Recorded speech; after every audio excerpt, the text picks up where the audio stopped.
Hey Tampa Bay, and welcome back. I'm Madison. I'm Morgan. And we're going to tell you the best things happening this weekend in under 1 minute. But first, be sure to hit that subscribe button. And don't forget to follow us on socials. Treat yourself to a homemade hand-poured candle from the Dunedin Candle Company at the downtown Dunedin market. There'll be tons of local vendors there to shop.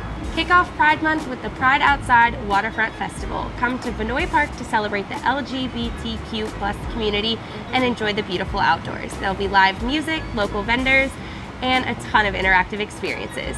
Whether you're a runner or a walker, this 5K in downtown St. Pete is for everyone. Show your pride and come support. They also have super fun merch for the runners. Support local at the Keel Farms Sip and Shop event. There's going to be tons of local businesses, artists, homemade goods, and so much more. And don't forget to enjoy a glass of wine while you're there. While you're out having fun this weekend, be sure to stop by New York Pizza to grab a slice and tell them that U-Nation sent you. The Cuban sandwich pizza is my personal favorite.